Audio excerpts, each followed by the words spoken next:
After a month of sacrifice by Sydneysiders, the COVID emergency is just going from bad to worse. The news has never been so grim. There are 172 new cases. That's another record. And more than a third of these people were out and about while infectious. Another 19 were only isolating for some of the time. The focus for officials is now shifting from Fairfield to areas further north. They're particularly concerned about an outbreak in Blacktown at an apartment building that's home to more than 100 people.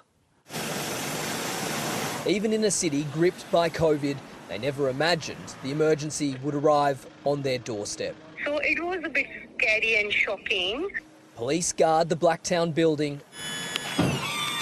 Paramedics tend to its tenants. At least 6 have tested positive. Family by family, the sick are stretchered out, close contacts in tow. Those who are left can't leave for 2 weeks. And we're not allowed to open the door and go outside.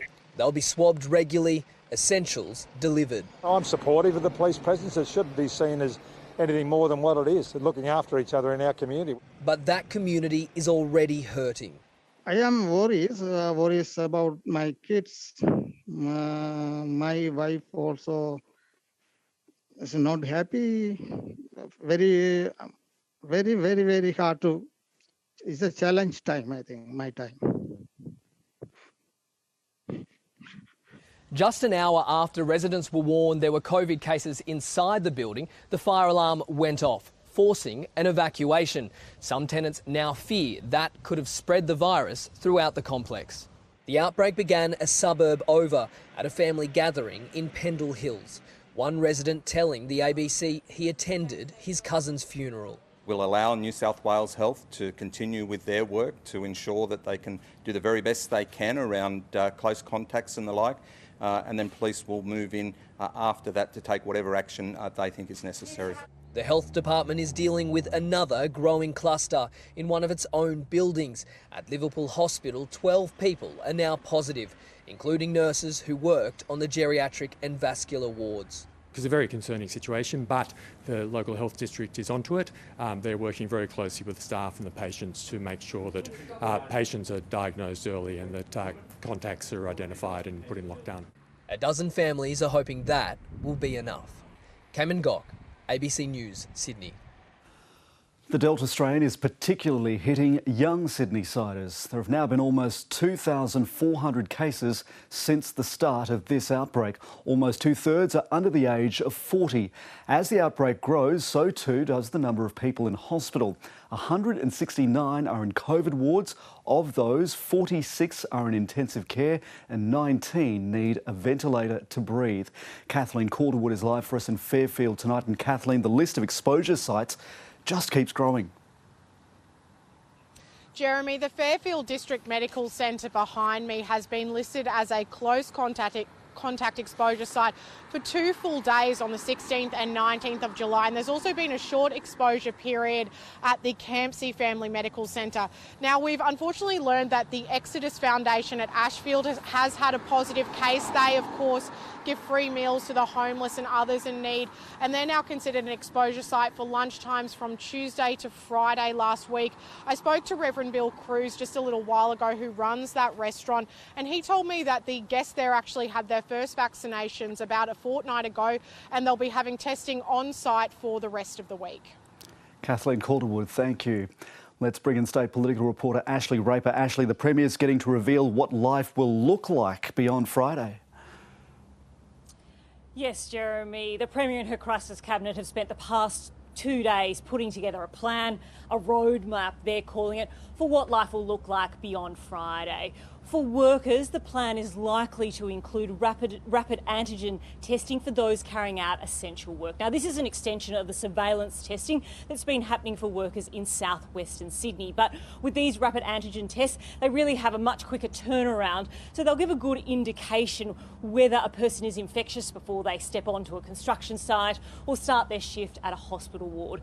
The government is also considering a singles bubble, which will be undoubtedly good news for single people lonely during this prolonged lockdown, because they'll be able to nominate a designated person to come and visit. Now, the roadmap is also expected to include a comprehensive vaccination strategy, and the Premier revealed part of that today, saying that she wants everybody in New South Wales to have had at least their first dose by the end of August.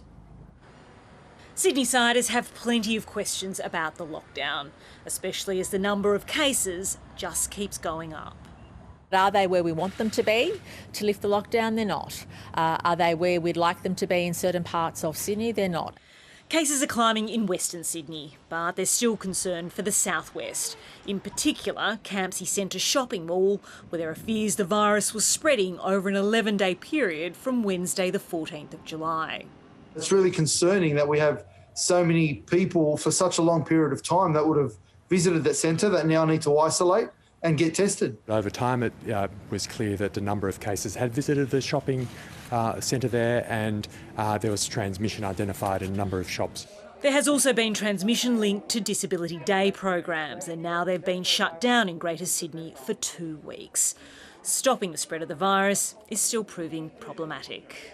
Consistently, we've seen critical workplaces and also households be the main generators of the virus transmitting, and they're the issues we need to focus in on. The focus is also on increasing vaccination rates. From tomorrow, pharmacists will be able to administer the AstraZeneca vaccine to all adults over the age of 18. And from Friday, they can book at vaccination hubs for the same jab. They want August to be the month where everybody comes forward and gets the jab. The limited Pfizer supplies are being redirected to certain priority groups in southwest and Western Sydney. But at this stage, an assurance has been given that won't impact access elsewhere. I just want to stress there won't be a major disruption to bookings that people have. Today, the Premier gave a timeline of 6 weeks to get vaccination rates up. Until then, Gladys Berejiklian says it's going to be a challenging period. Exactly how tough is expected to be revealed tomorrow, when the government releases its roadmap for the next few weeks. Ashley Raper, ABC News, Sydney. There is some good news to report tonight. The lockdown in the state's central west is about to be lifted. Let's go to Molly Gorman in Orange. Molly, people there don't have long to wait. Jeremy, from midnight, about 60,000 people across the Orange, Blaney and Cabonne local government areas will be freed from the stay-at-home order. They'll return to the same restrictions as the rest of regional New South Wales. However, the impact of this local lockdown and the longer-running Greater Sydney lockdown is being felt. Some businesses, including especially those in the tourism sector, say they've lost up to 90% of trade. The Mayor of Orange, Reg Kidd, says it's time for locals to step up. It's the businesses that have suffered the most. Get out and support them now, whether it be a restaurant, whether it be the pub, whether it be the lingerie shop, whether it be whatever, the corner shop. Get out and support them. They really need support. The focus now turns to testing. Numbers slowed over the weekend, and the Western New South Wales Local Health District says it's falling short of their target of about 4,000 tests a day. Authorities are now urging local residents to continue coming forward to keep coronavirus out. Molly Gorman reporting from Orange.